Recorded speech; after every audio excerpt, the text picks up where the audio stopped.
FM.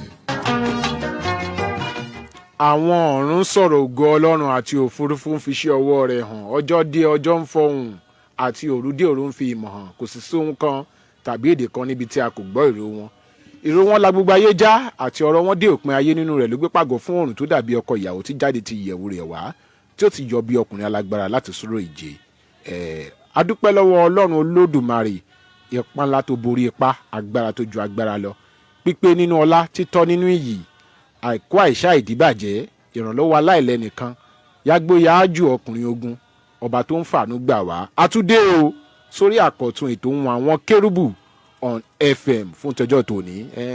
Àwọn kan ò rí wa lọ́sẹ̀ tó kọjá, a lọ fún iṣẹ́ ìrànṣẹ́ tó lágbára ni. Adúpẹ́ lọ gbogbo ẹ̀yin tẹ́ ẹ pè wá. Ẹ wá sórí ètò yìí lọ́sẹ̀ tó kọjá, a lọ fún iṣẹ́ ìrànṣẹ́ kan tó lágbára. A sì ń dúpẹ́ lọ gbogbo ẹ̀yin màmá àti ẹ̀yin bàbá tẹ́ ń tọwọ́ bọ ìṣúra yín pé kétò iṣẹ́ àmà tẹ̀síwájú. Ẹ̀yin ìjọ Ọlọ́run adúpẹ́ o, lẹ́lẹ́gbẹ́jẹgbẹ́ láàrin àwa kìrìsìtẹ́nì, adúpẹ́ púpọ̀ lọ́wọ́ yín tẹ́ ń tọwọ́ bọ ìṣúra yín pé kétò yìí kó máa tẹ̀síwájú. Mo gbàdúrà lórúkọ Jésù, ìbùkún Ọlọ́run, ojú rere rẹ̀, ọlá rẹ̀, ìkẹ́ ìgẹ́ rẹ̀ yóò wà pẹ̀lú wa àti ayé wa lórúkọ ti Jésù Kristi. Àtúndé sórí àkọ́tún ètò Ohun Awon Kerubu lónìí lórí rédíò amúlùdúngbẹ̀mù Sweet 107.1 FM.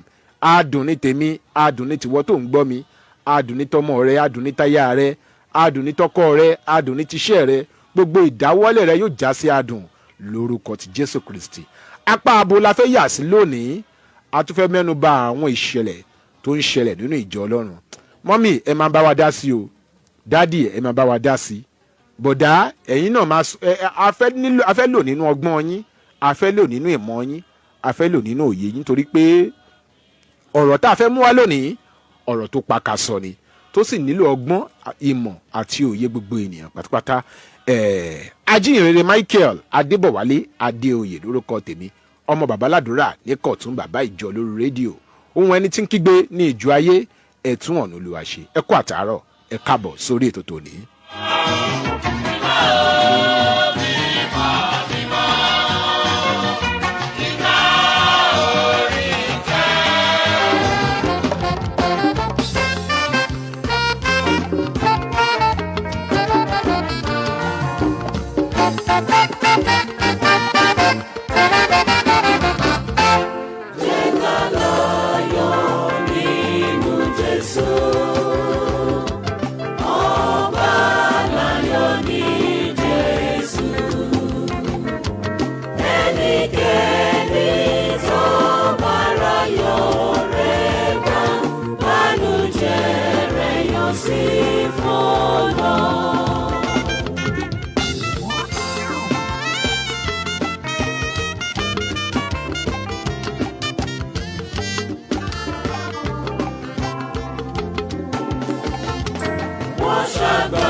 À ń tẹ̀síwájú ni a ò padà sẹ́yìn lórí ètò Ohun Awon Kerubu on FM lórí ìkànnì Sweet 107.1 FM.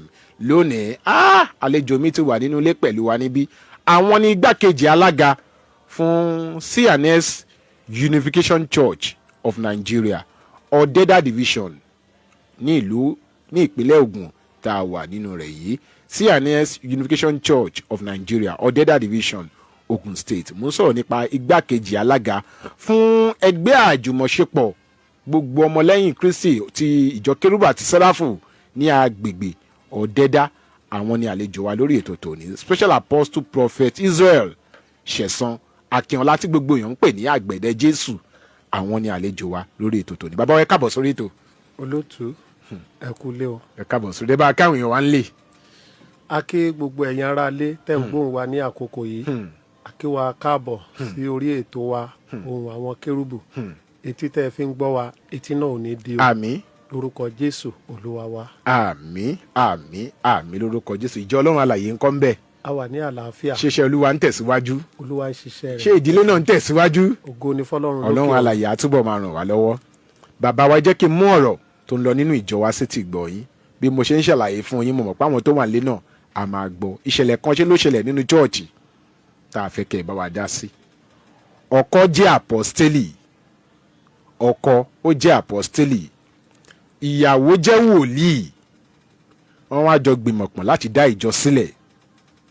wọ́n jọ gbìmọ̀pọ̀ láti dá ìjọ sílẹ̀. nígbà tí wọ́n dá ìjọ yìí sílẹ̀, ìyàwó ló nílẹ̀, ọkọ ló kọ́ chọ́ọ̀chì. ìyàwó ló nílẹ̀, ọkọ ló kọ́ chọ́ọ̀chì. nígbà tó wá bẹ̀rẹ̀ chọ́ọ̀chì yìí, ìyàwó ò lámúmọ́ra, adójújà kọ eléyìí, adójújà kọ eléyìí, adójújà kọ eléyìí. ọkọ wa ní bó ṣe ń ṣe yìí kò yẹ kó rí bẹ́ẹ̀. lọ́jọ́ kan ọ̀rọ̀ wá pakasọ láàrin àwọn méjèèjì. ìyàwó wa ní ó dáa ibi tá a ti ẹ̀ bá dé yìí kó ní kálukú máa lọ́n lọ ẹ̀, ó yá gbé chọ́ọ̀chì ẹ kúrò lórí ilẹ̀ mi kí n máa bá iṣẹ́ ìránṣẹ́ tèmi náà lọ, kó ní kálukú yan iṣẹ́ ìránṣẹ́ lọ́tọ̀ọ̀tọ̀. ọ̀rọ̀ rí o bàbá wa, kí lẹ rí sọ̀rọ̀ yìí? ògo ni fún Olúwa lókè ọ̀run. hallelujah. olóòtú mo kí yín. ṣe rí tí a bá sọ pé a ò rírú eléyìí rí, àwọn Yorùbá sọ wípé a fi ń dẹ́rù bà ọlọ́rọ̀ ni. kò sí nǹkan tí ò ṣẹlẹ̀ rí.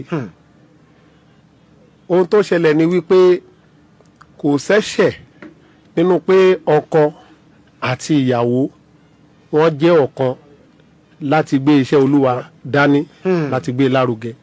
kò ṣẹ̀ṣẹ̀ kankan bẹ́ẹ̀. kò ṣẹ̀ṣẹ̀ kankan bẹ́ẹ̀. ẹ̀ṣẹ̀ kankan ò sí bẹ́ẹ̀. òun ló dára jù. ṣùgbọ́n ṣe rí àwa ènìyàn máa ń da nǹkan kan pọ̀ mọ́ra wọn tó dẹ̀ yàtọ̀. ó yẹ ẹ ṣe ká wò ó. ṣe rí ọ̀tọ̀ ni ìpè, ọ̀tọ̀ ni kárátà, kí ni kí n pè é? ìwà. ọ̀tọ̀ ni ó yàtọ̀ ọ̀tọ̀ síra wọn. èèyàn lè ní pè kí ìwà ẹ̀ kù díẹ̀ káàtó. so ẹ rí i pé náwọn tọ́lọ́run ti pè náà kò sí bó ṣe fẹ́ ní ìpè, ìwà tó níyẹn kò ṣeé fọwọ́ bò. tí ọkọ àtìyàwó bá jọ ní ìjọ tọ́jọ́ ń tẹ̀síwájú kò ṣẹ̀ṣẹ̀ nú ẹ̀. inú ìjọ kan wòlíì 4-5 lè wà nínú ìjọ kan kí iṣẹ́ ìránṣẹ́ dẹ̀ máa lọ, kó máa tẹ̀síwájú. ṣùgbọ́n olùṣọ́ àgùntàn kan ní ìjọ yẹn máa ní. ṣùgbọ́n wòlíì lè tó 4 tàbí 5 nínú ìjọ. ó wà nínú àwọn ìjọ wa káàkiri tí wọ́n dẹ̀ ń tẹ̀síwájú tí kan ò dẹ̀ dé kan lọ́wọ́. ṣùgbọ́n ṣe rí nínú ayé yìí kí àwọn màmá wa tó ń gbọ́ wa nílé kán má bínú. ọkùnrin tó bá fẹ́ da òwò tàbí nǹkan kan kọ̀ pẹ̀lú obìnrin ó máa ní sùúrù tó pọ̀, ó dẹ̀ máa ní àmúmọ́ra tó pọ̀. so kò ṣẹ̀ṣẹ̀ kankan nú ẹ̀. ṣùgbọ́n ṣe rí obìnrin lóbìnrin máa jẹ́. tí irú ẹ̀ bá ti ṣẹlẹ̀ ọkùnrin yẹn máa ní sùúrù, tíṣẹ́ ìránṣẹ́ bá ti ń tẹ̀síwájú tó ti mọ ìwà obìnrin yẹn, ọkùnrin yẹn ló máa gbìyànjú láti máa ṣiṣẹ́ tó pọ̀. tí ẹ má bínú, tí ìyàwó bá gbé ìwà ẹ̀dẹ́, tó bá gbé ìwà ẹ̀dẹ́ sí àwọn ọmọ ọjọ́, ọkùnrin yẹn ń láti mọ̀ lẹ́sẹ̀kẹsẹ̀ gẹ́gẹ́ bí ọkùnrin kó tètè gbáwájú lọ́dọ̀ àwọn ọmọ ọjọ́ láti fà wọ́n mọ́ra. kó má jẹ́ pé bí ìyàwó ṣe lé wọn náà lọ́kọ́ máa wò pé kò kàn mí yẹn ìjọ yẹn máa tán, tí kò ní sí ìjọ mọ́, tí kò ní tẹ̀síwájú mọ́. ṣùgbọ́n tí ìyàwó bá ti gbé iṣẹ́ ẹ̀dẹ́, ọkọ máa tètè gbáwájú agbẹ̀yìn láti pe àwọn ọmọ ọjọ́ yẹn láti fà wọ́n mọ́ra kí ìtẹ̀síwájú kó lè wà. ó dẹ̀ máa bá obìnrin yẹn sọ̀rọ̀ lọ́pọ̀ gbà láti máa pè sí àkíyèsí. aṣá máa ń róbìnrin míì tó ń dájọ́ lẹ̀ tí kò dẹ̀ ní ìmọ̀ ọkọ nínú ẹ̀, tó dẹ̀ máa ṣàṣeyọrí, tó dẹ̀ máa tẹ̀síwájú, kódà ìpín ẹ̀ máa fún ojú tọkùnrin míì lọ. so ó yẹ kí àwọn obìnrin wa náà máa worú àwòkọ́ṣe bẹ́ẹ̀. wọ́n pọ̀ nínú iṣẹ́ ìránṣẹ́ dáadáa tó jóbìnrin ni wọ́n, àwọn lọ struggle, àwọn lọ ralẹ̀, àwọn lọ struggle, àwọn lọ church, àwọn lọ struggle, àwọn lọ kọ́ ọmọ ìjọjọ. so wọ́n dẹ̀ ní báwọn jẹ́ wọ́n ní fẹ́ kó fọ́, wọ́n dẹ̀ máa tẹ̀síwájú. tó yẹ pé even ọkọ mi tó jẹ́ baálé ilé á tún máa ṣiṣẹ́ ìránṣẹ́ lẹ́yìn wọn tó jẹ́ obìnrin, tó dẹ̀ máa mọ ọ̀nà àti ọgbọ́n tó máa fi bá wọn ṣe. kọ́lọ́n wa la ìkó náà wà lọ́wọ́. bàbá wa jẹ́ kí n mú ìbéèrè wa nínú ọ̀rọ̀ tẹ́ ẹ sọ yẹn o. jẹ́ kí n mú ìbéèrè kan wá. a gbé ìjọ kalẹ̀, a kó àwọn èèyàn jọ síbẹ̀, a ti mọ̀ wípé orí tútù orí gbígbẹ la kó jọ síbẹ̀. ẹ jẹ́ ká jọ wò irú ipa pàtàkì wo ló yẹ kí ìfàmìlóyún àti ìpè kó ní ṣe pẹ̀lú ìwà wa lórí bá a ṣe ń bá àwọn ọmọ ìjọ ṣe. nítorí pé ṣe mọ̀ wípé tí ọkọ bá tí ìyàwó bá àwọn ọmọ ìjọ jáde nìyí tọkọṣẹ má bínú, tó bá wọn ọjà lọ́la tó ní ẹ má bínú, tó bá wọn ọjà lọ́tún la ló ní ẹ má bínú. Ipa pàtàkì wo ní ìpè àti ìfàmúlòyàn gbọ́dọ̀ kó nínú ìwà wa nígbà tá a bá ń bá àwọn ọmọ ìjọ ṣe.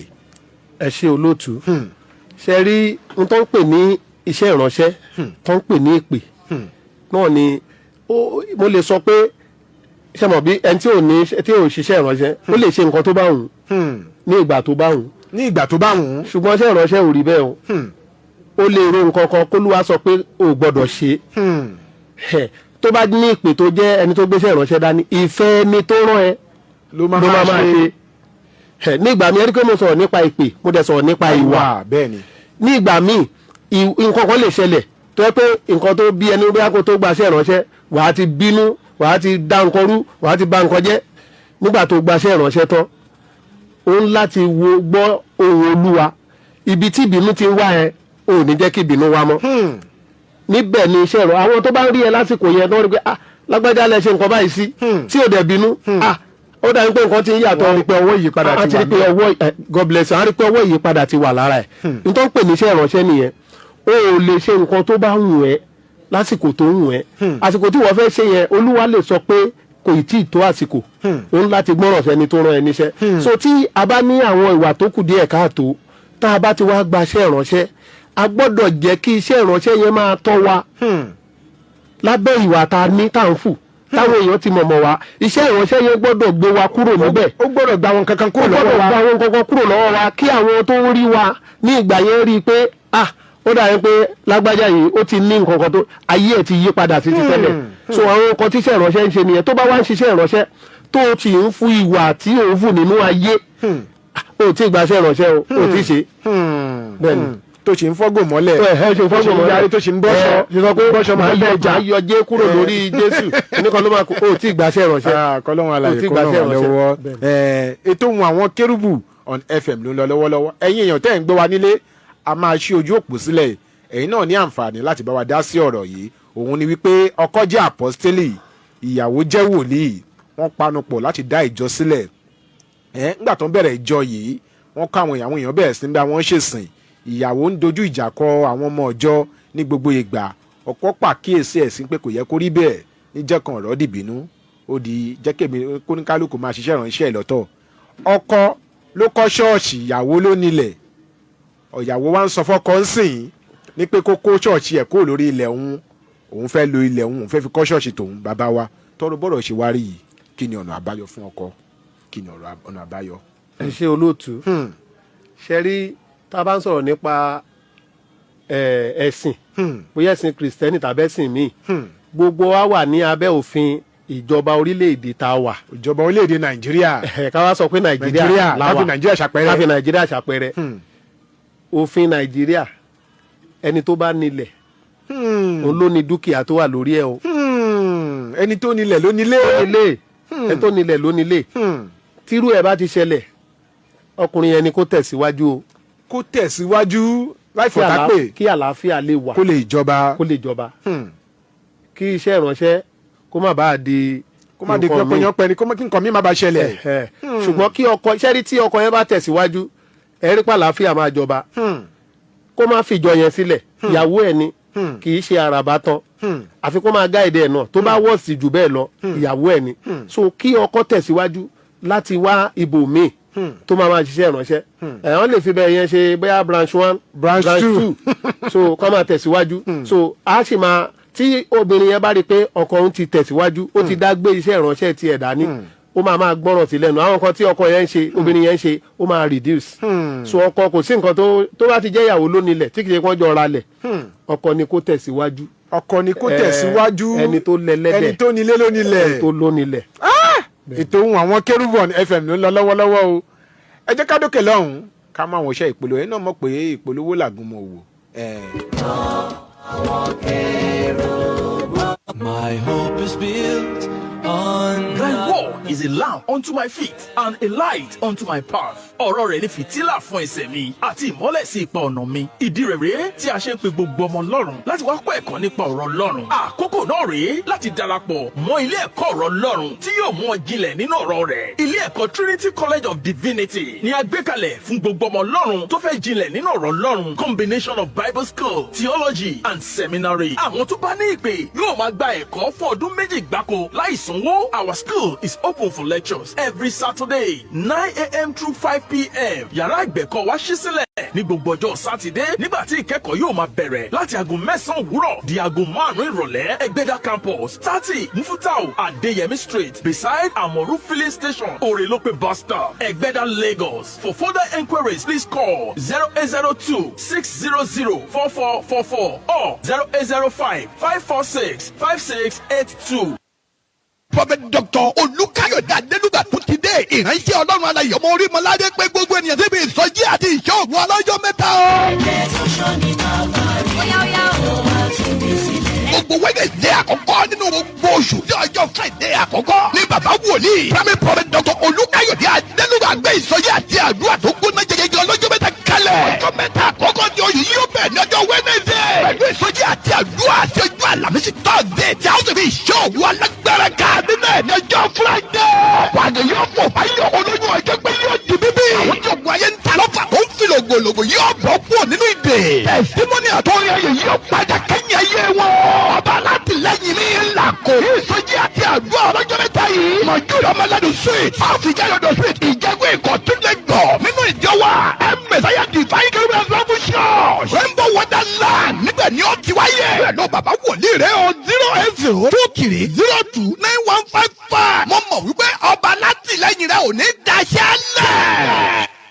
Ọkọ alárẹwà sinmi láyà Jésù. Bẹ́ẹ̀ni, ìpín ńlá ni èyí sí ọ fún ìjọsìn orúkọ mímọ́ Ọlọ́run alààyè láàrin àwọn olùsìn tòótọ́ tí ògo mímọ́ rẹ̀ ń tàn. Nínú ìjọ The Eternal Sacred Order of Sesan Church, ògo ẹ̀rí tàn onítẹ̀síwájú international Ògénò Tèmídire Key Street Headquarters. Ọjọ́ Monday ní aago 9 òwúrọ̀ ìsìn àwọn aláboyún àtàwọn tó wojú Olúwa. Ìṣòro àwọn àfàdúrà jagun ní ọjọ́ Tuesday ní aago 11 alẹ́. Ìsìn àwọn wòlíì àti Ṣílò ní ọjọ́ Wednesday ní aago 9 òwúrọ̀. Gbogbo Friday àkọ́kọ́ nínú oṣù ní ìṣòro alágbára ní aago 11 alẹ́. Sunday school ní ọjọ́ ìsinmi ní aago 8 òwúrọ̀. Ìsìn ìdúpẹ́ ọjọ́ ìsinmi Sunday service yóò bẹ̀rẹ̀ ní aago 9 òwúrọ̀. Ó yá múra ká lọ jọ́sìn fún Olúwa nínú ìjọ The Eternal Sacred Order of Sesan Church, ògo ẹ̀rí tàn onítẹ̀síwájú international Ògénò Tèmídire District Headquarters 18 Salima Ṣùgbẹ̀sán Avenue opposite Crown Royal Abiola Way Abẹ́òkúta. Wòlíì Dámilá Stephen Adékúnlé JP Bàbá Ògo ni Olúwa ń lò fún iṣẹ́ mímọ́ rẹ̀ níbẹ̀. 0803-353-3002. Kó àníyàn rẹ tọ̀ Jésù olùgbàlà wá. Kò sóhun tí ipá rẹ lè ṣe láìsí ìdásí àtòkè wá. Jésù lolúwa. Ẹ̀yin aráyé gbọ́, ìgbà yẹ kù sí dẹ̀dẹ̀. Ẹ jẹ́ ká sìn Jésù káyé tó lọ. Ẹ káàbọ̀ padà sórí ètò Ohun Àwọn Kérúbù on FM láti iléeṣẹ́ Sweet 107.1 FM ní òkè Tèmídire nílùú Abẹ́òkúta. Tí wá dire o, adùn náà ní ti gbogbo wa láṣẹ Ọlọ́run ọ̀gá ògo. Ohun tá à ń sọ lórí ètò Ohun Àwọn Kérúbù lónìí tí gbogbo wa ń gbé yẹ̀wò pẹ̀lú àlejò pàtàkì mi ni wípé ọkọ àpọ́stélì ni nínú ìjọ, ìyàwó wòlíì, wọ́n jọ panupọ̀ wípé àwọn fẹ́ gbé ìjọ kalẹ̀. Nígbà tán gbé ìjọ yìí kalẹ̀, àwọn èèyàn darapọ̀ mọ́ wọn, ṣùgbọ́n ìyàwó bẹ̀rẹ̀ sí ní làásìgbò pẹ̀lú àwọn èèyàn nínú ìjọ, ìjà lónìí ìjà lọ́la, ìjà lónìí ìjà lọ́la. Ọkọ ní wọ́n á ṣe sùúrù, àjọ pé nípa fẹ́ gbé kinní ìkalẹ̀ ní níjọ́ kan ọ̀rọ̀ gbòdì, ọ̀rọ̀ dariwo láàrin ọkọ àti ìyàwó. Ìyàwó wa yarí wípé ilẹ̀ tó tá a kọ́ chọ́ọ̀chì sí èmi ni mo ní, ìwọ ló kọ́ chọ́ọ̀chì sórí ẹ̀, gbé chọ́ọ̀chì ẹ kúrò lórí ilẹ̀ mi, mo fẹ́ fi ilẹ̀ mi ṣe nǹkan mi, kó ní kálukú kó ṣiṣẹ́ ìrànṣẹ́ lọ́tọ̀ọ̀tọ̀. Ohun tí bàbá wa tí wọ́n wà lórí ètò lónìí tí wọ́n ń bá wa dá sí ni. Bàbá wa tí wọ́n jẹ́ igbákejì alága fún C&S Unification Church of Nigeria Odeda Division Ogun State, àwọn ni àlejò wa Special Apostle Prophet Israel Sesan Akinola tí gbogbo èèyàn mọ̀ sí àgbẹ̀dẹ Jésù. Àwọn ni Ọlọ́run ń lò fún wa lórí ètò tòní. Bàbá wa ẹ kó tó tó nà àtẹkùn bàbá wa. Ẹ kú iṣẹ́ olóòtú. Ohun tí mo fẹ́ ká wò ní pé jẹ́ ká tiẹ̀ wò báyìí bàbá wa.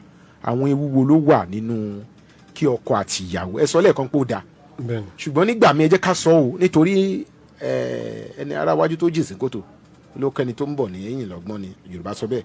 àwọn ewu wo ló wà nínú ká máa pawọ́pọ̀ báyàn dá nǹkan lẹ̀ àbí ká máa ìyàwó ni àbí èèyàn kan, àwọn ewu wo ló wà ń bẹ nígbà mìíràn? ẹ ṣe olóòtú. ewu tó wà ń bẹ pọ̀. ewu tó wà ń bẹ a lè sọ tán.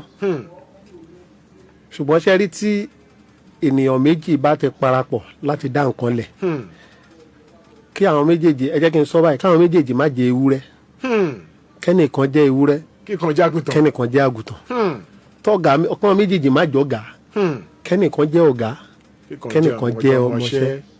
ṣé rí n tó dáa jù ni pé gbogbo nǹkan téèyàn bá fẹ́ ṣe kéèyàn kẹ́kọ̀ọ́ nípa ẹ̀, kéèyàn ní ìmọ̀ ẹ̀. tẹ́ bá wo ọ̀rọ̀ yìí bó ṣe rí yẹn, ẹ ti rí pé ìyàwó yẹn ò nímọ̀ tó, ìmọ̀ yẹn ò kún tó, ìmọ̀ yẹn ò kún tó. ẹni tó wà lábẹ́ iṣẹ́ ìránṣẹ́ pọ̀. ẹbí ìyàwó ṣe jẹ́ wòlíì yẹn, ó lè jẹ́ ìmọ̀ wòlíì ló ní. kò ní ìmọ̀ ìṣàkóso ìjọ. ẹni tó dẹ̀ fẹ́ ṣàkóso ìjọ ó yàtọ̀ sí ìwà, ó máa gbé ìwà wòlíì agbésẹ́gbẹ́ ni o. mi sọ pé ìwà wòlíì ò dá o, káwọn èèyàn má ṣe mí gbọ́ o. wòlíì lèmi náà tí mò ń sọ̀rọ̀ yìí. so nígbà míì tí ẹ̀mí Ọlọ́run bá bà léèyàn, èèyàn lè máa ṣe àwọn nǹkan míì táwọn tó máa wò èèyàn máa wò pé kí ló ń ṣe yìí. ṣùgbọ́n ìwọ ló mọ̀ pé Ọlọ́run ń lò ẹ́, Ọlọ́run ló ń bá ẹ sọ̀rọ̀. ṣùgbọ́n ẹni tó fẹ́ ṣe ẹ rí pé Bíbélì gan pè wọ́n ní olùṣọ́ àgùntàn. so ẹni tó èèyàn jẹ́jẹ́, onísùúrù, ẹni tó lè gbà wọ́n sí, ẹni tó lè fi ṣọ́ àgùntàn nìyẹn, kò lè lé mọ́ wọn, àgùntàn máa sá lọ. so ìyẹn mo ṣe ń sọ pé ẹ rí pé ìyàwó yẹn ó lè jẹ́ ìmọ̀ wòlíì ló ní, kó má ní ẹ̀kọ́ bí a ṣe ń ṣàkóso ìjọ. so tí èèyàn méjì bá fẹ́ parapọ̀ láti dá nǹkan sílẹ̀, kí ewu tó wà ń bẹ̀ pọ̀. kò sí lọ́jọ́ iwájú ìpínyà máa fẹ́ wà. ó máa fẹ́ wà. èyí fún káwọn méjèèjì gan jágùtàn, Sátánì máa dá sí ọ̀rọ̀ wọn tó bá dé ìkóríta kan. bóyá bó ṣe bẹ̀rẹ̀ yẹn àwọn méjèèjì lọ jẹ́ kí n sọ pé mẹ̀kúnnù Ọlọ́run. ṣùgbọ́n gbà tó máa dé àárín méjì, Ọlọ́run gbé kan lọ́wọ́ sókè ju kan lọ, ọ̀rọ̀ ti change. ẹ má gbàgbé pé èṣù lágbára kò ní gbàlà ó máa dá sí i. níbẹ̀ yẹn wọ́n máa di tí wọ́n máa pè pé ìkejì ọ̀ lè ní kejì ẹ̀ lórí ẹ̀ ní, wọ́n lè ní kinní kan. so àwọn ewu tó wà ń bẹ̀ ó pọ̀ dáadáa. ẹ fẹ́ tẹ̀síwájú. bẹ́ẹ̀ni ṣẹ́rí ń gbà míì tí èèyàn méjì bá fẹ́ dá nǹkan lẹ̀, kéèyàn ti máa ní lọ́kàn kéèyàn tó bẹ̀rẹ̀ pé tá a jọ fẹ́ ṣe yìí, tó bá dé ààyè kan oníkálukú máa lọ lọ́tọ̀ọ̀tọ̀. so kéèyàn má rí bíi pé ààyè tó yẹ pé ibẹ̀ lòun máa kú sí. tí ìbá sí rí èṣù tí ò sí nǹkan kan, èèyàn lè kú síbẹ̀ o, ṣùgbọ́n kéèyàn ní lọ́kàn sódà tí wàhálà yẹn bá ṣẹlẹ̀ tàbí nǹkan yẹn ṣẹlẹ̀, kò ní mú ìfúnpá èèyàn ga, kò ní mú kéèyàn máa ṣe nǹkan tí kò tinú Ọlọ́run wá, tí kò ti ìfẹ́ Ọlọ́run wá. so ó máa jẹ́ kéèyàn tètè gbà fún Ọlọ́run pé ibi tọ́lọ́run sọ pé ìrìn àjò yẹn àjọ máa dé làjọ dé yìí, èèyàn lè tètè síwájú. kọ́lọ́run àlàyé kó ràn wá lọ́wọ́. ẹ̀yin èèyàn wá tẹ̀ wà nílé, bẹ́ẹ̀ yìí náà fẹ́ dá sọ̀rọ̀ tó wà nílẹ̀ lọ́wọ́lọ́wọ́, ẹnjìníà Bíọ́lá 0707 316 0403 0707 316 0403 tàbí 0812 411 3677. àwọn nọ́mbà tẹ́ ní àǹfààní láti pè sí nìyẹn 0812 411 3677 tàbí 0707 316 0403. àwọn nọ́mbà tẹ́ ní àǹfààní láti pè sí bí ètò yìí ṣe ń lọ lọ́wọ́lọ́wọ́ nìyẹn. bóyá yín náà fẹ́ bá wa dá sí bó ṣe ń lọ. ọkọ sọ wípé ìyàwó sọ fọ́kọ wípé kó gbé ṣọ́ọ̀ṣì ẹ̀ kúrò lórí ilẹ̀ òun, wípé òun náà fẹ́ fi kọ́ nǹkan tó wù òun, iṣẹ́ ìrànṣẹ́ tó ti lọ bí ọdún bíi 6 tí àwọn èèyàn sì ti darapọ̀ mọ́ wọn. ọ̀rọ̀ rèé o fún gbogbo wa láti gbé yẹ̀wò. bàbá wa ẹ jẹ́ kí n mú ọ̀rọ̀ ìbéèrè yìí wá. àwọn ohun àmúyẹ pàtàkì wo ni gbogbo wa gbọ́dọ̀ máa wá ní lọ́kàn? ẹ ti sọ lẹ́ẹ̀kan pé tá bá fẹ́ parapọ̀ dá nǹkan sílẹ̀ gbọ́dọ̀ máa ní wípé lọ́jọ́ kan gbogbo ọmọ àṣekí ni a máa pín yà, nítorí wípé tó bá dáàrin kan bí ọ̀rẹ́ méjì ò ti bá tiẹ̀ pín yà ó lè dórí àwọn ọmọ wọn kó ní kálukú kó ṣe àwọn àmúyẹ̀wò gan lórí ẹ̀ káwọn wòlíì àkókò ìkó a máa ní lọ́kàn tí ọ̀rọ̀ bá ti rí bá àwọn nǹkan olú ẹ̀ ká máa ní lọ́kàn tọ́rọ̀ bá ní rí báyìí fún àwọn wòlíì tán súnmọ́ wa tí wọ́n ń gbọ́ wa.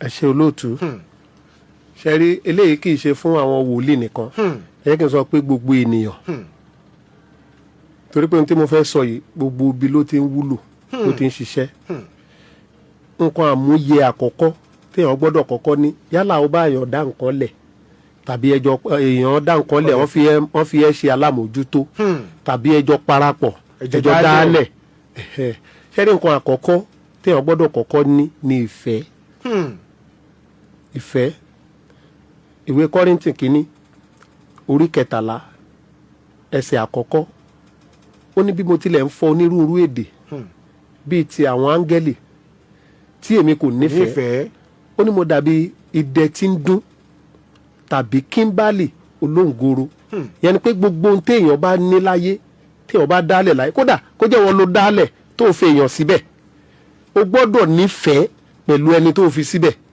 ẹni tó fi síbẹ̀ náà ó gbọ́dọ̀ nífẹ̀ẹ́ pẹ̀lú ẹni tó dá nǹkan lẹ̀ tá a bá tún wá jọ parapọ̀ tá a jọ dá nǹkan lẹ̀ àwa méjèèjì gbọ́dọ̀ nífẹ̀ẹ́ ṣẹ́ni tá a bá ti nífẹ̀ẹ́ Sátánì ò ní ráàyè wọlé ọ̀rọ̀ bù ṣe. bẹ́ẹ̀ ni ìfẹ́ làkọ́kọ́ gbàtàn bẹ́ẹ̀ dá nǹkan lẹ̀ tán ní kó máa mójútó tó wá ń ṣe òun ṣe rádaràda òun ṣe báṣubàṣu ẹni tó fi ẹ́ síbẹ̀ tó bá ti rí pé kò tẹ̀síwájú ìtẹ̀síwájú ò sí á gbọ̀nà míì nítorí pé ẹni tó dá nǹkan lẹ̀ ẹ jẹ́ ká ṣàpẹẹrẹ rédíò tá a wà yìí ẹnìkan ló dá lẹ̀ bẹ́ẹ̀ni àbí ó sì fà àwọn alákòóso síbẹ̀ láti à ń sọ ń sìn pé wọ́n ń sẹlibrétì ọdún kẹwàá kó wá jẹ́ pé ojú kan ni iléeṣẹ́ yẹn ṣì wà ṣé ẹni tó ní ẹ̀ṣọ́ máa lè celebrate ọdún mẹ́wàá wọn ò ní lè celebrate wọn bá ti rí pé ojú kan ló ṣì wà wọn pé lọ́dún mẹ́wàá ibì kan náà la wà wọn láti pààrọ̀ ẹni tó head ibẹ̀ tó fi alámòjútó yẹn wọn pààrọ̀ ẹ̀ ṣùgbọ́n tífẹ̀ bá wà tẹ́ni ẹ bá rí pé òun lòun ní nǹkan yìí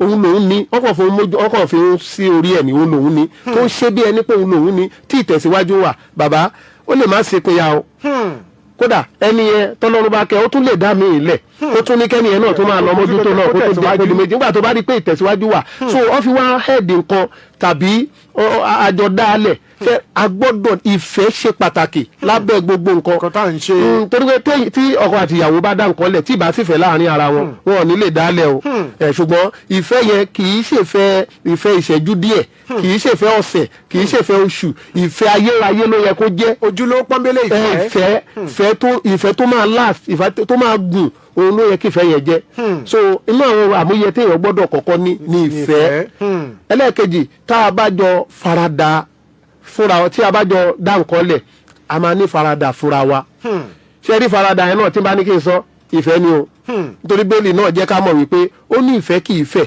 ìfẹ́ a máa ní ìfaradà fún ẹnìkejì ẹ̀ a gbọ́dọ̀ ní ìfaradà fúnra wa tí a bá ń bínú kí bí kó ṣe kíni kó ní sùúrù so tó bá bínú tán nǹkan tó ṣe lẹ́ẹ̀kan yẹn kò yẹ kó rí bẹ́ẹ̀ o kíní kan kọjọ yọjú ẹ̀ so a ní faradà fúnra wọn ẹlẹ́ẹ̀kẹta wọn á ní àmójúkúrò tó bá fi hàn síbì kan gbogbo nǹkan tó bá ṣe tí ò dáa náà kọ́ ló máa sọ pé kò dáa bẹ́ẹ̀ni gbogbo ẹ̀ náà kọ́ ló máa challenge ẹ̀ ní ìwà ṣe bẹ́ẹ̀ ni pé o rí nítorí pé kò sẹ́nì kankan tó gbọ́n tán kò sẹ́nì kankan tó mọ̀ ṣe o Ọlọ́run nìkan ló mọ̀ tán ó ní kì í ṣàṣìṣe so ẹni tá a fi síbì kan pé kó máa ṣojú bẹ̀ ó lè ṣàṣìṣe kódà ìwọ tó fi síbẹ̀ pàápàá ìwọ náà lè ṣàṣìṣe ìṣẹ́ tí ò lè ṣàṣìṣe so a gbọ́dọ̀ ní àmúmọ́ra fúnra wa ká ní ìfaradà fúnra wa ká ní ìmójúkúrò fúnra wa lákòótán ká wá ní ìfẹ́.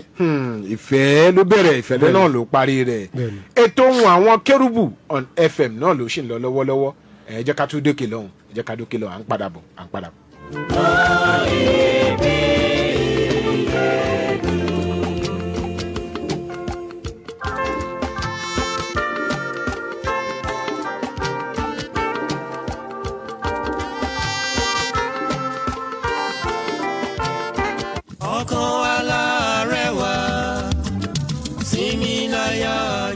bẹ́ẹ̀ ni ìpín ńlá ni èyí sí ọ fún ìjọsìn orúkọ mímọ́ Ọlọ́run alààyè láàrin àwọn olùsìn tòótọ́ tí ògo mímọ́ rẹ̀ ń tàn nínú ìjọ the Eternal Sacred Order of Sesan Church ògo ẹ̀rí tàn onítẹ̀síwájú international ògénò tèmídire key street headquarters. ọjọ́ monday ní aago 9 òwúrọ̀ ìsìn àwọn aláboyún àtàwọn tó wojú olúwa. ìṣòro àwọn àfàdúrà jagun ní ọjọ́ tuesday ní aago 11 alẹ́. ìsìn àwọn wòlíì àti sílò ní ọjọ́ wednesday ní aago 9 òwúrọ̀. gbogbo friday àkọ́kọ́ nínú oṣù ní ìṣòro alágbára ní aago 11 alẹ́. sunday school ní ọjọ́ ìsinmi ní aago 8 òwúrọ̀. ìsìn ìdúpẹ́ ọjọ́ ìsinmi sunday service yóò bẹ̀rẹ̀ ní aago 9 òwúrọ̀. ó yá múra ká lọ jọ́sìn fún olúwa nínú ìjọ the Eternal Sacred Order of Sesan Church ògo ẹ̀rí tàn onítẹ̀síwájú international ògénò tèmídire district headquarters 18 Salima Sogbeson avenue opposite Crown Royal Abiola way Abẹ́òkúta. wòlíì Dámilá Stephen Adékúnlé JP bàbá ògo ni olúwa ń lò fún iṣẹ́ mímọ́ rẹ̀ níbẹ̀. 0803-353-3002 kó àníyàn rẹ tọ̀ Jésù olùgbàlà wá kò sóhun tí ipá rẹ lè ṣe láìsí ìdásí àtòkè wá. Jésù lolúwa. Prophet Dr. Olúkáyọ̀dé Adélúgà tó ti dé ìránṣẹ́ Ọlọ́run alààyè ọmọ Orímọládé pé gbogbo ènìyàn síbi ìsọjí àti ìṣọ́ ògùn ọlọ́jọ́ mẹ́ta o. Gbogbo Wednesday àkọ́kọ́ nínú gbogbo oṣù ní ọjọ́ Friday àkọ́kọ́ ní bàbá wòlíì Primary Prophet Dr. Olúkáyọ̀dé Adélúgà gbé ìsọjí àti àdúrà tó gbóná jẹjẹrẹ ọlọ́jọ́ mẹ́ta kalẹ̀. Ọjọ́ mẹ́ta àkọ́kọ́ ní oṣù yóò bẹ̀rẹ̀ ní ọjọ́ Wednesday. Pẹ̀lú ìsọjí àti àdúrà ṣẹ́jú àlàmísì Thursday tí a ó sì fi ìṣọ́ ògùn alágbára ká nínú ẹ̀ ní ọjọ́ Friday. Wàgẹ̀ yóò fò báyọ̀ olóyún ọjọ́ pé yóò di bíbí. Àwọn tí ogun ayé ń ta lọ́fà tó ń fi lògbòlògbò yóò bọ́ kúrò nínú ìdè. Tẹ̀símọ́nì àtọ́rin ayé yóò padà kẹ́yìn ayé wọn. Ọba alátìlẹ́yìn mi ńlá kò yí ìsọjí àti àdúrà ọlọ́jọ́ mẹ́ta yìí. Mọ̀júlọ̀ ọmọlẹ́dùn street ọ̀fìjẹ́yọ̀dọ̀ street ìjẹ́gun ìkọ̀túnlẹ̀gbọ̀ nínú ìjọwà Mẹ̀sáyà divine Kerubu Church Rainbow Wonderland níbẹ̀ ni ó ti wáyé. Bẹ́ẹ̀ lọ bàbá wòlíì rẹ̀ o 08023029155. Mo mọ̀ wípé ọba alátìlẹ́yìn rẹ̀ ò ní daṣẹ́ lẹ̀. ẹ̀yin aráyé gbọ́ ìgbà yẹn kù sí dẹ̀dẹ̀ ẹ jẹ́ ká sìn Jésù káyé tó lọ ẹ bá jẹ́ ká kọ́lé. ẹ káàbọ̀ padà sórí àkọ́tún ètò ohun àwọn kérúbù on FM láti iléeṣẹ́ Sweet 107.1 FM ní òkè tèmídúró nílùú Abẹ́òkúta. ọ̀rọ̀ tá à ń gbéyẹ̀wò lórí ètò tòní ni wípé apọ́stélì lọ́kọ wòlíì níyàwó wọ́n jọ pawọ́pọ̀ wọ́n jọ dá ìjọ sílẹ̀. wọ́n á bẹ̀rẹ̀ ìjọ yìí láti bí ọdún bíi 6 táwọn ọmọ ìjọba ti wá sí chọ́ọ̀chì ṣe náà ń complain pa mọ́mì gbá wa létí lẹ́ni mọ́mì sọ̀rọ̀ sí wa lọ́la mọ́mì sọ báyìí mọ́mì ṣe báyìí ìjà wa ń ṣẹlẹ̀ lóríṣiríṣi ìjọ ń kún ìjọ ń fà ọkọ wa pèyàwó ẹ̀ wípé ó ti máa ń pèyàwó ẹ̀ tẹ́lẹ̀tẹ́lẹ̀ náà ìjọ kan wá pèyàwó ẹ̀ kó wá a nílò láti ṣe sùúrù pẹ̀lú àwọn èèyàn yìí o ọ̀rọ̀ bá dariwo ó dáa ọkọ ló ní ìyàwó ló nílẹ̀ ọkọ ló kọ́ chọ́ọ̀chì lé bá mi gbé chọ́ọ̀chì ẹ kúrò lórí ilẹ̀ mi mo fẹ́ kọ́ chọ́ọ̀chì tèmi kí wọ́n lọ kọ́ chọ́ọ̀chì ẹ síbòmíì ọ̀rọ̀ tó wà nílẹ̀ nìyí o tí a fẹ́ kí ẹ̀yin tẹ́ wà nílé kí lójú ìwòye tiyín náà bàbá wa tí wọ́n jẹ́ àlejò wa nínú ilé níbí àwọn ni vice chairman CNS Unification Church Ọ̀dẹ́dà division ní ìpínlẹ̀ Ògùn tí a wà yìí special apostle prophet Israel Sesan Akinola tí gbogbo èèyàn mọ̀ sí àgbẹ̀dẹ Jésù àwọn ni wọ́n wà níbí tí a jọ ń sọ̀rọ̀ lórí kókó ọ̀rọ̀ yìí bóyá ẹ fẹ́ dá sétò tó ń lọ lọ́wọ́lọ́wọ́ 0707 316 0403 0707 316 0403 tàbí 0812 411 3677 0812 411 3677 ní nọ́mbà tẹ́ ní àǹfààní láti pèsè bàbá wa ẹ kó àtótó nu àtẹ̀kan ẹ jẹ́ kí n mú ìbéèrè yìí wá bàbá wa ẹ jẹ́ ká wo bí ìjọ náà ṣe rí lénìí báyìí ó di pé à ń kọ́ tẹ́ bá church lénìí wọ́n ń complain pa mọ́mì lénìí wọ́n ń complain pa dáàdì lọ́la kí ló máa ń fà tó pé ọ̀pọ̀lọpọ̀ ìgbà ọmọ ìjọ náà ká máa complain nípa àwọn aṣíwájú ìjọ irú kí la lè rúrú ìṣẹ̀lẹ̀ bẹ́ẹ̀ sí tó yẹ pé nínú ìjọ bàbá complain pa dáàdì lénìí à ń complain pa mọ́mì lọ́la à ń complain pa irúfẹ́ ìwà bẹ́ẹ̀ látọ̀rú ọmọ ìjọ kí lójú ìwòye ń ṣe. olóòtú ẹ ṣe ṣe rí alákọ̀ọ́kọ́ bíbélì sọ pé ó ní tí ìpìlẹ̀ bá bàjẹ́ ó ní kí ni olódodo fẹ́ ṣe ọ̀rọ̀ ọlọ́run tí mo fẹ́ lò ní ìwé Timothy kínní orí 3 ẹsẹ̀ kínní ó sọ pé ó ní bí ẹnikẹ́ni bá ń fẹ́ oyè bishop ó ní iṣẹ́ rere ló fẹ́. iṣẹ́ rere ló fẹ́. ó wá fi àwọn ṣùgbọ́n kan sábẹ́ ní ẹsẹ̀ 4 ó ní ẹnìyẹn gbọ́dọ̀ jẹ́ ẹni tó ní ìkápá ilé rẹ̀ gírígírí ẹni kò fi gírígírí sí. kì í ṣe pé ìkápá yẹpẹrẹ. kì í ṣe ìkápá yẹpẹrẹ. So ó fẹ́ dájọ́ sílẹ̀ jẹ́jẹ́ ni àwọn ọmọ ọ̀jọ́ jókòó àwọn aládùúgbò jókòó ìwọ ló kọ́ church ìwọ ló lo aago tó máa aago tó lò ní pé káwọn èèyàn máa wá pé wá jọ́sìn ìwọ ti dẹni ọ̀tọ̀ ìwọ ti di ìránṣẹ́ Ọlọ́run ìgbà táwọn èèyàn wá dé tó bá ń gbọ́ ọ̀rọ̀ tó ń jáde lẹ́nu ìránṣẹ́ Ọlọ́run náà gbà míì àwọn ọmọ ọ̀jọ́ máa rí wa bí áńgẹ́lì wọn ò rí alàgbà míì bí alàgbà mọ́ àwọn ọmọ ọ̀jọ́ ti ń rí alàgbà míì bí áńgẹ́lì Ọlọ́run tó rí pé kò lè ṣe mistake mọ́ àfi kó mọ́ nínú gbogbo. nítorí pé táwa náà bá ń bá wọn sọ̀rọ̀ àwa náà kì í sọ kì í jẹ́ kó mọ̀ pé àwa náà kì í ṣe áńgẹ́lì. èèyàn làwa náà. bẹ́ẹ̀ni ẹ̀sà ṣe rí àwọn èèyàn wa òtítọ́ máa ń korò létí wọn. kì í ṣe áńgẹ́lì ìránṣẹ́ Ọlọ́run náà kì í ṣe áńgẹ́lì ènìyàn ni wọ́n. ó níbi tí ìfaradà wọn náà dé. tó dé. Orin wa ó ní mo fẹ́ kí n dàbí Jésù a fẹ́ dà bẹ́ẹ̀ ni ṣùgbọ́n kò tí ì sẹ́ni tó sì dà bẹ́ẹ̀ ṣùgbọ́n síbẹ̀síbẹ̀ ìgbé ayé wa gbọ́dọ̀ yàtọ̀ sí ẹni tí kò gbé iṣẹ́ ìránṣẹ́ dání àwọn èèyàn gbọ́dọ̀ máa rí pé inú 100% a sì lè mú a sì wò bí 60 tàbí 70 ṣé nǹkan tí mo sọ yẹn ti kì í ṣe gbogbo ẹ̀ náà ló yẹ kó wá worst pátápátá so kí a tó dá ìjọ sílẹ̀ ká tó jẹ́ alàgbà ká tó gbé iṣẹ́ ìránṣẹ́ dání a gbọ́dọ̀ kọ́kọ́ di ilé wa mú nítorí pé àwọn tó ń bọ̀ yẹn ìwọ ló gba iṣẹ́ ìránṣẹ́ ìwọ ló fẹ́ ka bíbélì ìwọ ló mọ òfin mẹ́wàá ìwọ ló mọ gbogbo ẹ̀ o fẹ́ kọ́ àwọn yẹn ni ìwọ ló fẹ́ ṣàlàyé fún wọn bó dẹ̀ ṣe lè kọ́ wọn ìwọ ló máa wò ẹlòmíì wà church kì í ṣe pé mo fi tàbùkù ènìyàn kankan kò lè ka abidi so that ohun tí mo mean ni pé kò lè ka bíbélì ìbáà jẹ́ Yorùbá tàbí English ṣùgbọ́n tí wọ́n sọ ló máa wà lọ́pọlọ ló máa wà létí ẹ̀ àwọn dẹ̀ máa ń ní mẹ́mórì jẹni tó lè kàwé gan lọ tó máa tijọ́ ìjọ́ tó ti gbọ́ lẹ́nu ẹ pé báyìí ìwà báyìí lè gbọ́dọ̀ fò ó ti wà lórí ẹ̀ ìwà náà ló wọ́n máa fò tó wá bá irú ìwà tí wọ́n sọ pé ká máa fò yẹn lọ́wọ́ ìyàwó alàgbà báwo ló fẹ́ rí lára ẹ̀ ṣẹ́wọ̀n pé ó máa dùn so àwa tá a fẹ́ gbé iṣẹ́ Ọlọ́run dání àtọkọ àtìyàwó àwa méjèèjì ni ká kíyèsára àwọn ni ká kíyèsára kí ìpè tá a gbé dání kó má di èpè kó má di ntáyé máa tó máa ṣépè fún wa tàbí sọ̀rọ̀ òdì sí Ọlọ́run wa so àwa méjèèjì àtọkọ iṣẹ́ rí mistake tí ọ̀pọ̀lọpọ̀ máa ń ṣe tí Ọlọ́run bá ti pe ọkọ tó yẹ ọkọ bá sọ pé Ọlọ́run ò pè ìyàwó òun ọkọ yẹn ń tọra ẹ̀ ní o tọra ẹ̀ jẹ́ ní. tó bá jẹ́ obìnrin lọ́lọ́run pè tó bá ní Ọlọ́run ò pe ọkọ òun ó ń tọra ẹ̀ jẹ́ ní o ìjọ tọ́lọ́run bá ti pe ọkọ Ọlọ́run ti pe ìyàwó náà torí pé iṣẹ́ ìránṣẹ́ ò ṣe é dá ṣe kò ṣe é dá ṣe ò bá àjọkùnrin ò bá àjọbìnrin ìjọ tọ́lọ́run bá dẹ̀ ti pe ìyàwó tí ìyàwó yẹn náà wá sọkè Ọlọ́run ti pè mí tó wá ní tọkọ òun báwo bàbá kò lè rìn jìnnà nínú iṣẹ́ ìránṣẹ́ yẹn kò lè rìn jìnnà kí ló dé tí kò ṣe ní rìn jìnnà. nítorí pé obìnrin ni ó máa nílò àtìlẹ́yìn ọkùnrin pẹ̀lú iṣẹ́ ìránṣẹ́ wọ́n gbọ́dọ̀ máa rí ọkùnrin mọ́ ṣé bí wọ́n lóbìnrin o lọ́kọ ńlé ó dẹ̀ fẹ́ kó àwọn obìnrin àdúgbò tó ń lọ́kọ ńlé o fẹ́ ṣe orí fún wọn o fẹ́ ṣe ọjọ́ fẹ́ máa ṣe olórí fún wọn. ṣé àwọn ọkọ yẹn náà tíyàwó bá fún akọ tí ò dánlé wọn á ní á sọ pé àkòsí lọ́wọ́ alàgbà yín náà kò ṣáà sí lábẹ́ ọkùnrin ìwà ẹ̀ náà lẹ́yìn náà máa fò.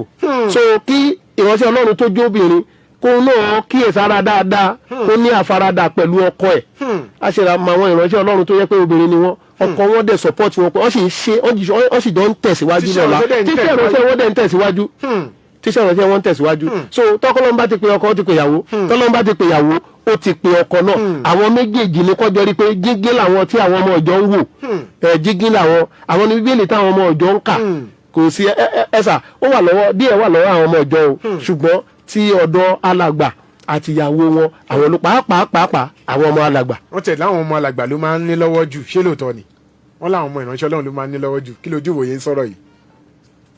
olóòtú ó rí bẹ́ẹ̀ ní ìgbà míì ṣùgbọ́n ìgbà míì kì í rí bẹ́ẹ̀ ẹ rí pé mo sọ nǹkan kan ṣe rí ìgbà míì ẹ rí pé mo sọ pé alàgbà gbọ́dọ̀ di ẹni tó ní faradà bẹ́ẹ̀ni tó lámùmọ́ra bẹ́ẹ̀ni nítorí pé ẹni faradà ẹ fò kì í ṣọ̀rọ̀ chọ́ọ̀chì nìkan bóyá ẹ wà ń bí iṣẹ́ kan tàbí ládùúgbò kan tí ẹ bá ní sùúrù tó pọ̀ àwọn èèyàn á pa apá ọ̀bọ báwọn bàbá ṣe máa ń sọ nìyẹn wọ́n á fi sí èèyàn lẹ́nu èèyàn máa jẹ wọ́n á pa ìtàn ọ̀bọ wọ́n á fi sí èèyàn lẹ́nu èèyàn máa jẹ tí wọ́n máa ṣe jẹ kọ́ wá gbé odindi ọ̀bọ wá kọ́ tún tì í bọ̀ èèyàn lẹ́nu ṣé èèyàn ò ní sọ̀rọ̀ èèyàn máa sọ̀rọ̀ ó máa ń rí bẹ́ẹ̀ ṣé nígbà míì náà àwọn nǹkan míì tálàgbà faradà ṣé mo kó ń lọ lọ́rùn pé àwọn ọmọ alàgbà ò ní fẹ́ gbà wọn ò ní fẹ́ gbà àwọn máa rí ká kò yẹ kó rí báyìí kò yẹ kó ṣe gbá bàbá wọn dẹ̀ lọ lọ́rùn pé so àwọn ọmọ rísìn tí bàbá ṣe ń gbà wọ̀ sí sára torí pé ọjà tó dálẹ̀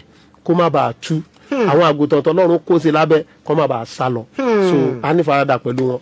0707-316-0403 0707-316-0403 ní nọ́mbà tẹ ní àǹfààní láti pè sí 0707-316-0403 tàbí 0812-411-3677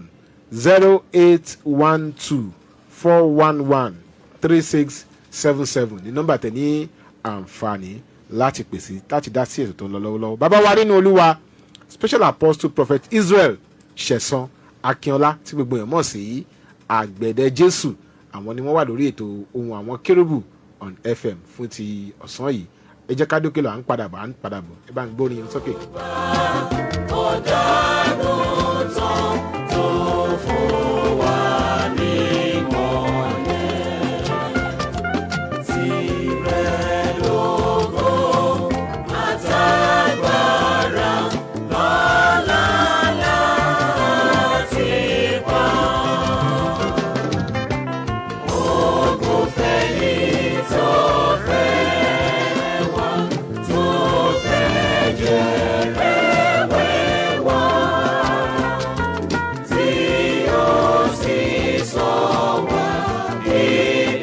ètò ohun àwọn kérúbù on FM náà ló ṣì ń lọ lọ́wọ́lọ́wọ́ lórí ìkànnì sweet 107.1 FM bàbá wa Akinola special apostle prophet Sesan Israel Sesan Akinola àgbẹ̀dẹ Jésù àwọn náà sì ni àlejò wa tí wọ́n wà nínú ilé bàbá wa ẹ jẹ́ kí n mú ìbéèrè yìí wá. mo lọ sí church ọmọ ìjọ ni mí kí làwọn nǹkan tó yẹ kí n máa ṣàkíyèsí tí mi fi ní máa ṣàkíyèsí àwọn nǹkan tó yẹ kí n ṣàkíyèsí tí n bá lọ sí church. ìbéèrè rẹ̀. ẹ ṣe olóòtú ṣe rí tí èèyàn bá jẹ́ ọmọ ọjọ́ tó bá lọ sí church àwọn àkíyèsí tó yẹ kó máa ṣe àkíyèsí àkọ́kọ́ ní nǹkan tó gbé lọ. ohun tó bá lọ. kí ni mo wá ṣe. iṣẹ́ àkọ́kọ́ fún ni ẹ o. tó o bá ti rí nǹkan tó o bá lọ ṣe láṣeyọrí tó bá lọ nàgà wo nǹkan míì ìṣòro ni fún ènìyàn. ẹlẹ́ẹ̀kejì kí wọ́n máa ṣe àkíyèsí pé àwọn alàgbà yìí wọn kì í ṣe áńgẹ́lì. gẹ́gẹ́ bẹ́ẹ̀ ti sọ lẹ́ẹ̀kan. bí mo ṣe sọ lẹ́ẹ̀kan pé ènìyàn ni wọ́n. ènìyàn ni wọ́n ẹlẹ́ran ara làwọn náà. ohun tá a máa ṣe sáwà tá a máa bínú kí ẹni ẹ máa rò bẹ́ẹ̀ tá a bá ṣe sáwọn náà ó máa bí wọn nínú ṣùgbọ́n wọn ò ní fẹ́ bínú wọ́n kàn lámùmọ́ra ni. ẹ má bínú mo fẹ́ ṣàpẹẹrẹ kan ni. ẹ má pẹ̀rẹ̀ wá. ṣẹlẹ̀ kan ṣẹlẹ̀ ó ti pẹ́ díẹ̀. ọmọ mi kan inú chọ́ọ̀chì ọ̀dọ̀ mi ń bẹ̀ náà ni tá a wà ń bẹ̀ tí a fi mí ṣe olórí fún. ọmọ ọjọ́ mi yẹn wọ́n ní ìyàwó mi sọ nǹkan kan gbà yẹn so wọ́n ṣáà wá wọ́n tó bíi mẹ́ta. wọ́n pé bíríkótó ọjọ́ mi pé bíi ẹ̀gbọ́n àbúrò àti wọ́n ṣáà tó mẹ́ta lálẹ́ wọ́n bá bá mi so dáàdi ẹ̀yin làwọn wá rí kí ni yóò ṣẹlẹ̀ wọ́n bá kálà yìí wọ́n bá ṣe pẹ̀lú bínú lójú wọn lé lọ́n bẹ̀rẹ̀ sí bínú lójú wọn lé wá nìkan ní sùúrù wá nìkan jókòó wá bá wọn sọ̀rọ̀ tó ṣe wáńjọ yẹn inú bí èmi náà ṣùgbọ́n mi ìbínú ẹ̀mí mímọ́ mi jẹ́ kí ìbínú wọn hàn lójú mi mo wá pè wọ́n mo wá bá wọn sọ̀rọ̀ náà ọ̀rọ̀ tí mo sọ yìí náà mo ní ṣé ìgbà tẹ́ gbọ́rọ̀ yẹn ṣé ẹ ti ṣèwádìí ẹ rí i pé bẹ́ẹ̀ lórí. àwọn ni rárá àwọn ò ti ṣèwádìí ṣùgbọ́n àwọn gbà pé àwọn mọ̀ pé kíní kan. mo gbà pé mo mọ̀ pé mo tún rí i pé mo ṣàkíyèsí pé. mo wá pe ìyàwó mi tán mú ọ̀rọ̀ ẹ̀ wá ìyàwó mi wá ní òun tóun bá mọ̀ nípa nǹkan tí wọ́n sọ yìí báyìí báyìí ni kò rí fóun. ọ̀sá sọ wọ́n á sọ fún wọn mo ní ẹ máa wádìí ohun gbogbo dájú bí bíbélì náà ṣe sọ nìyẹn. aṣáájọ sọ̀rọ̀ yẹn níjọ́ yẹn ọ̀rọ̀ yẹn lọ. létà ọmọ mi yẹn náà ọlọ́run kọ sí òun náà gba iṣẹ́ ìránṣẹ́. oyè tó kọra wo kọra adé. ọjọ́ tí mo fẹ́ béèrè ọ̀rọ̀ yẹn lọ́wọ́ ẹ̀ wọ́n á ní ṣé o rántí ìjọba ẹ̀ báyìí n tó ṣẹlẹ̀ sí mi jọ ẹ̀ ó sì máa ṣẹlẹ̀ sí wọn náà o ṣé wọn kí mi ò bínú. àfi kí wọn náà lámù mọ́ra. náà máa lámù mọ́ra ni o torí pé tá a bá ti gba iṣẹ́ ìránṣẹ́ náwọn nǹkan tá a máa face nìyẹn so nígbà yẹn ìwọ ìwádìí òtítọ́ ṣé tó bá ṣẹlẹ̀ nísìnyí àwọn ènìyàn tó bá dé wà ní kò yẹ kó wá yóò ní sọ fún ọ pé ó yẹ kó wá di òtítọ́ so kí a máa rí sẹ́mọ̀ ńgbà yẹn ṣe lọ rí alàgbà àti ìyàwó ẹ̀ bí áńgẹ́lì òun náà ọmọ mi ò mọ̀ pé lẹ́ni ọlọ́run lè wá sọ pé kóun náà gbàṣẹ́ ìránṣẹ́ so a kì í ṣe áńgẹ́lì ìránṣẹ́ ọlọ́run kankan kì í ṣe áńgẹ́lì ènìyàn ni wá ṣùgbọ́n iṣẹ́ tá a gbé dání àti ẹ̀kọ́ tá à ń kọ́ lójoojúmọ́ òun ló sọ wá di ènìyàn ọ̀tọ̀ so àkíyèsí tí ọmọ ìjọ gbọ́dọ̀ ní nìyẹn pé àwọn ìránṣẹ́ ọlọ́run wọn kì í ṣe áńgẹ́lì. ó já àkíyèsí kejì. so lẹ́yìn pé kọ́kọ́ mójútó nǹkan tó bá wá bẹ́ẹ̀ ni kó já àkíyèsí kejì.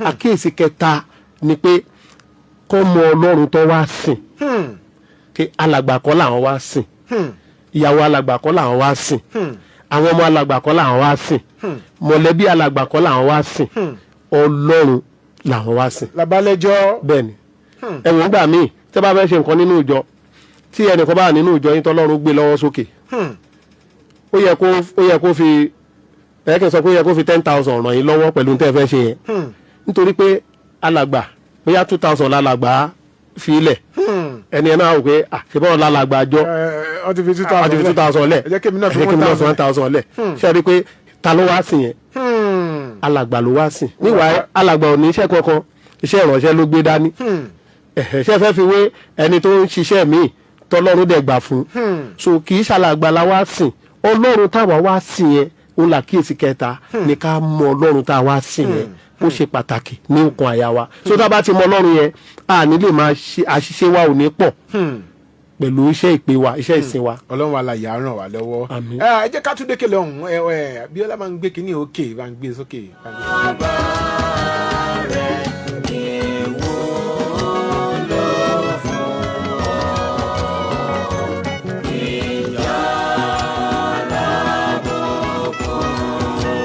Bọ́ọ̀lù.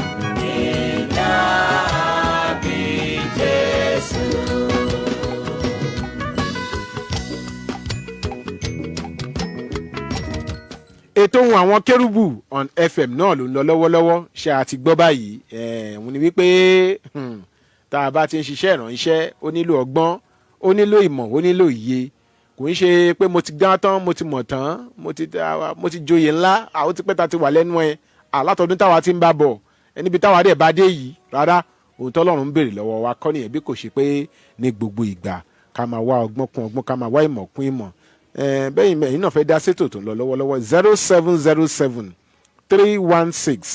0707-316-0403 0707-316-0403 tàbí 0812-411-3677 0812-411-3677 ní nọ́mbà tí ẹ ní àǹfààní láti pèsè. bàbá wa nínú Olúwa tí wọ́n jẹ́ vice chairman C&S Unification Church Odeda Division ní Ogun State àwọn ni àlejò wa special apostle prophet Israel Sesan Akinola tí gbogbo ẹ̀ mọ̀ sí àgbẹ̀dẹ Jésù àwọn ni wọ́n wà níbi tí wọ́n ti ń bá wa sọ̀rọ̀ láti ẹ̀ẹ̀kan yẹn Ọlọ́run alààyè yóò ràn wá lọ́wọ́ bàbá wa ẹ ṣeun ẹ̀kọ́ àtótónu àtẹ̀kan Ọlọ́run alààyè yóò túbọ̀ ràn yín lọ́wọ́ kẹ́ ẹ tó máa lọ gbàdúrà fún alóòtú àti gbogbo kan tó ń gbọ́ yín nílé.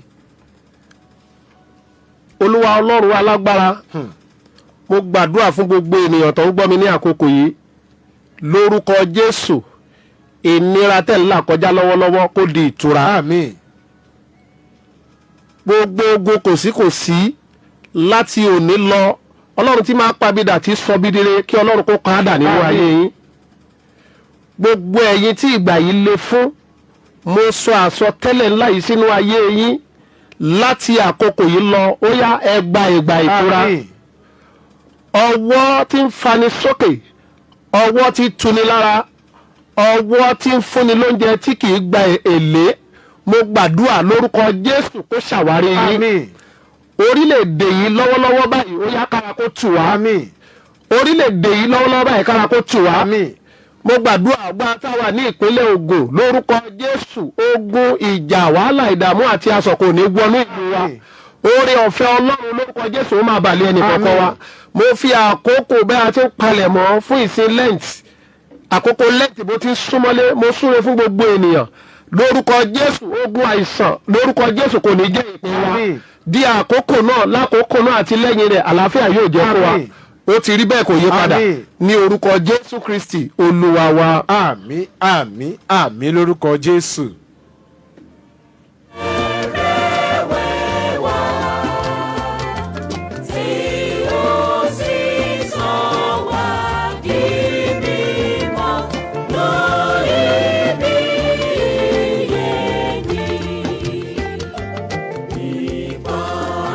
wálẹ̀ ètò Ohun Àwọn Kérúbù on FM náà ló ṣì ń lọ lọ́wọ́lọ́wọ́ láti lè ṣe Sweet 107.1 FM ní òkè tèmídìrè nílùú Abẹ́òkúta. Bàbá wa tí wọ́n jẹ́ àlejò wa lónìí. hello.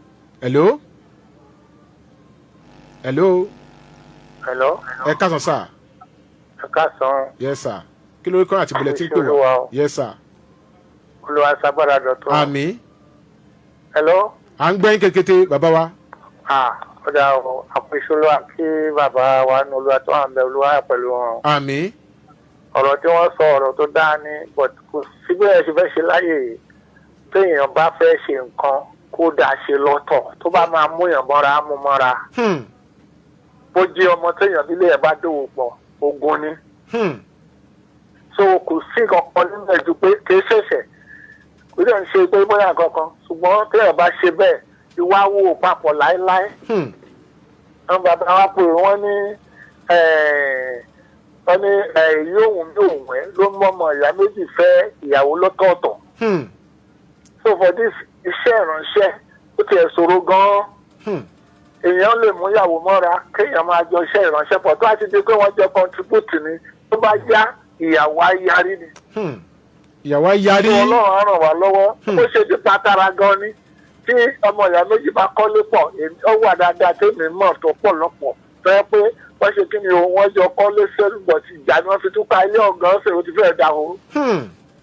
àbúrò kú ọkọ wà láyé ìyàwó nísìnyí ó ti gbàgbà bú lé yẹn. tó oríṣiríṣi nǹkan báwọn yẹn lẹ́yìn gbọ́dọ̀ máa rò kì í ṣe páì sífẹ̀ẹ́ nìyẹn kò sí bẹ́ẹ̀ ṣe nífẹ̀ẹ́ tó tẹ bá dá òwò pọ̀ ìjà máa ṣẹlẹ̀. ẹlòmílẹ̀ méjì ẹnìkan lè jẹ́bùjẹ́bù dànù ẹnìkan lè jẹ́ tó láwọn. ìjà wojú Ọlọ́run.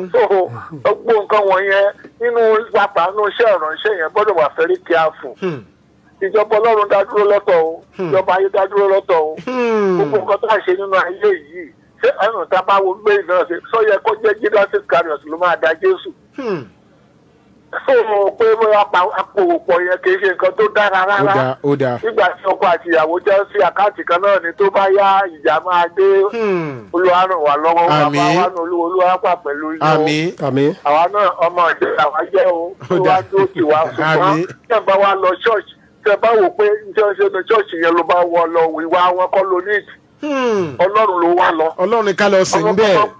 ọmọ kan máa ń sọ̀rọ̀ kan nígbà kó ti pẹ́ ìgbà yẹn ní ìjọ yẹn mi ní sọ ọmọ ẹ tó wá wàásù tó bá wá á ní ẹni tọ́jú ọ̀dọ́ àkùtàn Olódùmarè ẹgbọ̀rọ̀ màálù ní òfìsọ̀. bẹ́ẹ̀ bá ń dáwọ́ nù ìjọ tí ìránṣẹ́ Ọlọ́run bá ṣe bó ṣe wù ú nígbà tó bá yá bí nǹkan yẹn bá dé lábẹ́nú ìránṣẹ́ òní lè sọ̀rọ̀. tó bá dẹ̀ fìyàn ta kápò nínú ìjọ tó bá ń kó òjọ náà onídìí ìjà ní tó bá dìrì á béèrè. ó dáa bàbá. wọ́n tó lọ chọ́ọ̀chì kó lọ chọ́ọ̀chì gbàdúrà ikọ̀ báwo ìwà àti ṣe ènìyàn ní ayé tá a ti ẹ̀fà wà ń fi ọ̀pọ̀lọpọ̀ ní lọlé Ọlọ́run mọ́. ó dáa bàbá wa ó dà tó bàbá wá pé wà ló lọ sọ tó ṣe pé jésù ló gbà tó yẹ tó bá gba jésù á ti mọ̀ pé dájúdájú jésù tó ń gbà yìí ló ń wá wá ó tó lè máa advice ìránṣẹ́ ọlọ́run pàápàá ní òtí ẹ̀ gbọ́ torí wọ́n láì gbọ́dọ̀ dá ìránṣẹ́ ọlọ́run lẹ́bi ṣùgbọ́n ní a lè gbà wọ́n lámọ̀ràn. a lè gbà wọ́n lámọ̀ràn. olúwa ràn wá lọ́wọ́ ọlọ́run àti ara nípa tara nípa ti gbogbo nǹkan láyè àṣepọ̀ ìjà ló ń gbẹ̀yìn ẹ̀ o. nílùú abẹ́òkúta àgbà àwọn nǹkan tó ẹ pé táyé tẹ̀ ní wọn tí kan bá sọ fún ọ̀sẹ̀ jàmọ̀là ní tẹ́jú àní. ìgbà tó yá ń kọ́ ìjà tó ká ní kó tó di fún wọn bẹ̀rẹ̀ mọ́ wọ́n kú olúwa ràn wá lọ́wọ́ wọn. àmín iṣẹ́ ìránṣẹ́ wo ní jóná. àmín ó ní ká máa sọ́ra ní olúwa sọ wa o. àmín ẹ ṣé púpọ̀ bàbá wa ẹ ṣé púpọ̀ ọ̀rọ̀ rí o fún gbogbo wa pé tá a bá ti lọ chọ́ọ̀chì ń tá a bá lọ ní káṣọ́ káyéwò wà ti ṣe olùgbàlà lálọ́sìn níbẹ̀ nítorí pé ọ̀tọ̀ ni ọ̀tọ̀ ni ẹ̀bùn ìwà wa ìṣe wa pẹ̀lú ọlọ́run náà ká jẹ́ kó jẹ́ ní dáradára ní gbogbo ọ̀nà ọlọ́run alààyè yóò túbọ̀ ọ̀nà wa lọ adúpẹ́ púpọ̀ pa pẹ̀ wá sórí ètò yìí bàbá wa special apostle prophet Israel Sesan Akinola àgbẹ̀dẹ Jésù wọn ò dá wa wọn wá pẹ̀lú lady evangelist olúwa ti ṣe agbọ́ládé àwọn ni wọ́n jọ wá sórí ètò yìí ọ̀kan lára àwọn wòlíì láti inú ìjọ wọn ni wọ́n jọ wá lady evangelist olúwa ti ṣe agbọ́ládé adúpẹ́ lọ́wọ́ púpọ̀ lọ́wọ́ yín alẹ́ òun pé tọ́ba tún pè nígbà mìíràn ó tún jẹ́ wa lórí ètò yìí. bẹ́ẹ̀ni. ẹ pè nọ́mbà yẹn àwọn èèyàn fẹ́ bá bàbá àgbẹ̀dẹ Jésù sọ̀rọ̀ nọ́mbà wo ni wọ́n lè pè yín sí. 070 33 21 68 03. ẹ bá mi pè lẹ́ẹ̀kan sí ẹ bá pè lẹ́ẹ̀kan. 070 33 21 68 03. nọ́mbà tẹ ní àǹfààní láti pe bàbá Akínọlá sí nìyẹn nígbàkigbà wòlíì Akínọlá nígbàkigbà tẹ bá lóhùn kan tàbí òmíràn láti bá wọn sọ 070 33 21 68 03 070 33 21 68 03 ní nọ́mbà tẹ ní àǹfààní láti pè wọ́n sí. ọlá wà níbí ọlábùsì àbí ó wà níbí báyẹn ọkùnrin tó fi omi báfù kan wẹ̀ adúpẹ́ lọ́wọ́ Ọlọ́run ojú òní tiwa ara òní ni wá. a ó fàyọ̀ pàdé lọ́sẹ̀ tó ń bọ̀ ẹkún ọ̀fọ̀ ìbànújẹ́ kò ní ráyè lọ́dẹ ẹnikẹ́ni nínú wa.